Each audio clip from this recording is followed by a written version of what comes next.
tenemos, me imagino que lo tienen todos, pero el libro el programa del ciclo actual, que lo pueden conseguir a la entrada del cine. Y nada, uno de los textos que he incluido es la entrada del diccionario 50 años de cine americano, referido a Carson. Lo digo porque como tampoco hay mucha información sobre Carson, ni muchos libros, hay una entrevista, pero yo la verdad no la he leído, en un libro que se llama Los Reyes de la Serie B, pero es un libro que siempre he visto por ahí en ediciones americanas muy caro y no lo he conseguido nunca, pero hay una entrevista con Carson, bueno, a lo mejor en otra ocasión. Pero yo creo que el texto de Tavernier Coursoudon está muy bien. Además, bueno, me permitió arreglarlo un poco y como es un texto que no comenta su filmografía de manera cronológica, lo que hice fue poner fechas y los títulos de las películas también en castellano, porque venían solo en inglés, hay que mirarlo en el apéndice y bueno, he corregido también un poco el estilo, pero vamos, lo digo un poco porque lo pueden leer y yo creo que es una entrada muy interesante porque no hay tampoco mucho material escrito sobre Carson. La otra entrada que elegí es una entrada de una enciclopedia del cine negro que se llama así Film Noir, una enciclopedia, que es un libro del cual hay edición en inglés y en francés y yo creo que es muy interesante porque prácticamente hay entradas de prácticamente todas las películas de cine negro que se rodaron o estrenaron. Y luego la entrada del diccionario de cine de Jacques Loursels referido a esta película que curiosamente no es una crítica, luego la podemos comentar, no es una crítica muy favorable, pero por eso mismo me parecía que era interesante porque yo creo que además da en el clavo de algunas de las cosas que comenta Loursels, que por ejemplo en su entrada del cine, que yo creo que es un libro maravilloso como guía de cine, nosotros hemos recurríamos mucho en la Filmoteca y además como es un libro que no tiene edición castellana, porque realmente traducirlo entero sería un trabajo, bueno, monumental, porque no sé si son 5.000 reseñas, muchísimo, hay miles. Y curiosamente de algunos cineastas que le gustan puede poner hasta 20 reseñas, por ejemplo yo creo que de los que más habla son de Preminger, de Tourneur, Sacha Guitry, su director francés favorito, y yo creo que hay como 20 reseñas, es una barbaridad. Pero de Phil Carson solo hay 2 reseñas, lo cual es curioso porque es un cineasta que en principio le tendría que gustar mucho, pero parece que no le gusta demasiado. Una de las reseñas además es esta, como representante un poco de la parte de cine policíaco, de cine negro, y la otra es una de sus películas de los años 40, Thunderhoof, que es de un caballo, de una de las 2 películas que hizo sobre caballos. Esto es curioso porque son, pero bueno, no es tampoco mala idea, yo creo que está bien pensado porque son como los dos caras de Phil Carson. Habría más, pero quizás las 2 más interesantes. En las fichas artísticas de cada película también me he permitido intentar arreglar un poquitín algunas de ellas, buscando un poco las referencias por varias fuentes. Y encontré que era curioso que los guionistas de la película, que son George Bruce y Harry Esses, esto está basado a partir de otra historia de otros 2 señores, bueno, pues la verdad es que la historia es muy ingeniosa. Todo lo que es el guión, no digo que sea un gran guión, pero es una historia bastante sorprendente, llena de recovecos, de giros, y es bastante ingeniosa. Yo creo que es una de las partes además que hacen que la película pueda funcionar y que resulte sobre todo muy entretenida, ¿no? Pero lo que me llamó la atención es que, claro, hay 2 guionistas que no están acreditados en la película. Uno es Phil Carson, el director, y otro es el protagonista, John Payne, que debían además llevarse muy bien, porque luego colaboraron además yo creo que en otras 2 películas se hicieron juntos, serían 2 además de tipo también de film noir, pero muy particular. Una que tiene muchos parecidos con esta, pero yo creo que está todavía más lograda, es posterior, y yo creo que está más lograda, que es Calle River 99, en la que hace él un personaje además bastante parecido, y otra que es La Isla del Infierno, Hell's Island, que es una película en color, en VistaVision. Por desgracia, la mayoría de las copias a las que se pueden acceder son muy malas, las copias domésticas, pero que es una especie de vuelta al Halcón Maltés, pero en ambientación caribeña. Es muy ingeniosa, es una película muy divertida, además, también muy pobre de medios, pero es curioso porque yo creo que se debían llevar muy bien, además, John Payne y Phil Carson. Carson, además, que tendía a veces a repetir con los mismos actores, lo cual también nos demuestra un poco que pensaba las cosas y que ese tipo de detalles los valoraba. Por ejemplo, aquí Preston Foster, que es el que hace del policía, que es un poco la némesis del protagonista, que es un personaje además muy complejo y muy interesante, yo creo, lo podemos comentar, había colaborado ya un actor que ya conocía Carson anteriormente, pero es muy curiosa esta especie de implicación de Carson y del propio actor. Yo comentaba un poco en la presentación la última película de Carson, Frame, y comentaba un poco lo de la palabra frame, que aparece varias veces en la película y además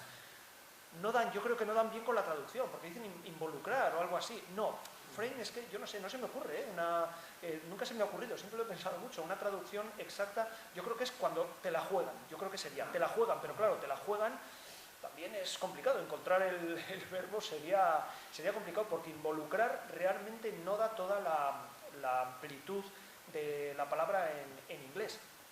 Aquí es curioso porque utilizan... Es cuando lo han preparado todo para que acepte... Claro, porque frame es el marco, es decir, le han metido en el marco. Como setup también. ¿Cuál? Como setup. Sí. Claro, hay varias expresiones de estas que son complicadas y van un poco a lo mismo. El protagonista le gusta cuando diciendo me han jugado, es como me han jugado. Y luego lo dice el capitán, el presidente de policía diciendo... Es que lo dice él, claro, eso quería comentar. Sí, el protagonista lo dice varias veces. Dice, es como, he sido framed. Pero el policía lo dice también, porque a él es lo que le hicieron, además, cuando él fue policía, porque todo viene además del resentimiento de él, claro. Pero bueno, resentimiento, pero luego es un personaje que es, claro, se la va a jugar, pero se la va a jugar a unos rufianes, pero tampoco es un villano muy malvado, ni antipático, ¿no? Es decir, es un tipo humano y pasa además desapercibido, lo cual es curioso, pasa desapercibido entre todos estos pescadores de mujeres aburridas, que es un detalle muy gracioso además, que apunta la película en un momento, pero a lo que voy es que es muy interesante que utilicen esa expresión frame, que ya no digo que fuese invención idea de Carson al hacer la película, y luego su última película se llama Frame, y todas las del ciclo negro que tienen policíaco es la misma idea, o sea, se nota que hay una especie de constante y de interés en este tipo de personajes. La idea de la segunda oportunidad, que es un poco también la idea de esta película, la tiene el ex convicto y el ex policía, los dos buscan una segunda oportunidad por motivos distintos. El policía se convierte en delincuente, lo cual es muy, muy interesante, y el ex delincuente no, quiere integrarse, quiere tener un trabajo perfectamente normal. Es muy interesante esta especie de reverso de los dos. Los dos se meten en una maquinación, pero ninguno de los dos lo sabe hasta el final, que es algo muy interesante que comentan en la enciclopedia esta de cine negro, en esta reseña, lo comentan y dan en el clavo, claro.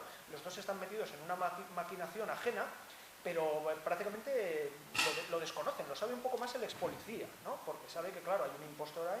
Y hay una tercera maquinación, que es la que el ex policía les hace a los criminales, la quiere jugar. Claro. No se llega a mencionar, pero evidentemente desde el principio... Claro, desde el principio, sí, la maquinación es triple, claro, es triple y a la vez produce un reflejo entre los dos protagonistas. Bueno, son los protagonistas, los otros en realidad son un poco como el contrapunto a toda la trama, y son también víctimas, lo cual es muy interesante, porque los delincuentes, y eso yo creo que lo da bien además Carson, lo filma muy bien, porque nos lo filma muy bien, nos puede parecer muy exagerado, realmente esos primeros planos son, en fin, son over the top, son ya por encima, ¿no?, de lo normal. Pero claro, como los propios característicos, los propios actores son tan buenos en lo que están haciendo, son actores secundarios de estos, de los más potentes además de la historia del cine, porque más potentes que Jack Elan, por ejemplo, o Lee Van Cleef o Neville Brand, bueno, o sea, es un reparto, ya digo, lo comentaba un poco en la presentación, pues vamos, que tiene ya prácticamente la película hecha con ellos, ¿no? Pero es muy interesante porque, claro, son personajes a los que estamos acostumbrados siempre a ver como personajes mezquinos, pero aquí, claro, aquí son víctimas desde el principio y son unos pobres desgraciados, porque además los tipos están, vamos, solos, les meten en esta maquinación y prácticamente desde el principio les vemos como víctimas, que eso es muy interesante, no como villanos. Sabemos claramente que están metidos en algo que les sobrepasa, porque a todos estos les hemos visto claro, haciendo de malos, más convencionales, digamos, y más mezquinos incluso, ¿no? Además todos tienen un poco su propia debilidad, ¿no? El que tiene la debilidad de las mujeres, el que es medio, bueno, parece como un poco como retrasado también, Jack Elam, y fumando continuamente. Sí, yo creo que le presentan un poco como retrasado, ¿no? Como un poco, y fumando continuamente, ¿no? Es muy interesante porque, claro, a Jack Elam estamos acostumbrados a verle ya en toda la historia del cine, ¿no? Nos da la sensación que es casi como de la familia, ¿no? Lo hemos visto en montones de westerns y realmente es que te pones a hacer una lista de las películas de Jack Elam y aparte de que son muy buenas, muchas se te escapan, porque es que casi no te acuerdas casi ni que salían películas que has visto un montón de veces, ¿no? Pero en realidad era casi un actor novato, porque él empezó bastante tarde, empezó en el 49, 50, o sea, es un actor bastante tardío, igual que Neville Brand o o igual que el propio Lee Van Cleef. O sea, son actores que incluso se podría decir, no que se los descubra aquí, pero realmente aquí tienen el momento en el que casi se les lanza, ¿no? Lo de Lee Van Cleef es muy interesante, porque Lee Van Cleef realmente tenía una especie de aspecto un poco casi ridículo y jugaba un poco con ello, ¿no? Era un poco como cara un poco como de rata, ¿no? Sin embargo, luego se volvió muy sofisticado y se volvió sofisticado en el spaghetti western, que es la cosa menos sofisticada en principio. No digo que a mí algunos me gustan mucho, pero no es una cosa que vendiera sofisticación. Sin embargo, no sé, tenía como un porte distinto, ¿no? Le ves como dos actores diferentes. Él, por lo visto, esto es un poco anecdótico, pero es interesante, debía estar muy alcoholizado antes de ir a Italia. Italia prácticamente le salvó la vida, porque le convirtió en una estrella, lo que no era, que él era un actor secundario, incluso en Liberty Balance, en grandes películas, ¿no? Pero a lo que digo es que se produjo casi como una especie de mutación física, ¿no? Y claro, tener a estos tres tíos haciendo de los tres villanos, de los que están ahí, pues yo creo que es perfecto, o sea, es parte ya de la película. Y Carson, claro, se aprovecha mucho, porque es la forma, además, las carencias materiales de la película, digamos, las puede compensar con ese estilo que tiene, que es un estilo muy de estimular al espectador casi, ¿no? Es un estilo muy sensacionalista, ¿no? Claramente, busca la sensación, busca el impacto en el espectador, ¿no? De formas a veces que pueden parecernos un poco burdas, ¿no? La forma como maneja los encuadres, pero claro, yo creo que ya digo, como son actores tan potentes en ese sentido, pues bueno, le funciona. Hablando también un poco de mutaciones físicas, el propio John Payne es un actor que casi mutó, porque John Payne es muy curioso, ya que hemos visto Pitfall hace 3 semanas, recordarán que en Pitfall el protagonista era Dick Powell, y les comentaba, que es muy sabido, que Dick Powell había sido cantante y un poco ídolo de jovencitas, ¿no? En los años 30-40. John Payne era un poco lo mismo. John Payne era lo mismo. Yo creo que también cantaba, ¿no? Había cantado también, y salió en musicales de la Fox y demás, con Alice Faye y actrices un poco así de la época. Y era un poco la misma idea. Era un tipo que cuando se fue haciendo mayor se hizo más corpulento, y la cara se le puso más avinagrada incluso, y más dura, y él lo aprovechó muy bien, aprovechó perfectamente todas sus limitaciones, y realmente tiene una filmografía en los 50 que está muy bien, o sea, está muy bien, de cine negro y de western, fundamentalmente, ¿no? Es curioso porque le ves en películas anteriores haciendo papeles amables. Por ejemplo, en esta película tan famosa de Ilusión también se vive, una película sobre Papá Noel con Natalie Wood. Y claro, ahí le ves y te resulta raro verle, ¿no? Porque es todo demasiado amable, una película navideña con John Payne, pero en realidad, claro, él venía de eso, de películas más amables. Pero aquí realmente, bueno, ese rostro sudoroso y siempre como en tensión e indignado, ¿no? Porque se han dado cuenta un poco que es un poco la idea, ¿no? En Carson está mucho eso, Carson, a fuerza de repetir esto, le terminaremos, ya digo, convirtiendo en un auténtico autor personal, pero por ejemplo está muy presente también en muchas de sus películas la solidaridad, digamos, entre personas, pues entre perdedores. Aquí se ve muy bien, por ejemplo, con el personaje el que ha salvado en Iwo Jima, ¿no? Que tiene un hermano además que está metido en temas turbios, y es el que le da la información de dónde ha huido el personaje de Jack Elam o dónde puede localizarle, ¿no? Pero bueno, esa especie de solidaridad cuando le da el dinero, eso está muy presente, incluso en su última película. En su última película es muy interesante porque el personaje, John Don Baker, que es un actor que, bueno, era como un pedazo era como una vaca, o sea, era una cosa terrible. A mí me gusta, ¿no? Pero quiero decir, vamos, John Payne al lado de él es el colmo de la elegancia y la sofisticación. Bueno, sí es elegante John Payne, quiero decir, cualquiera de estos personajes, digamos, oscos, al lado de John Baker era un ejemplo de sofisticación y elegancia, ¿no? Pero en esa última película, ya digo, sin enrollarme, vuelve un poco a la idea también de la solidaridad, y es muy interesante porque él tiene solidaridad y compañerismo con un tío que es un asesino casi psicópata, que ha conocido en la cárcel y le han encargado además que se lo cargue. O sea, esas ideas están siempre muy presentes, ya digo, en todas las películas.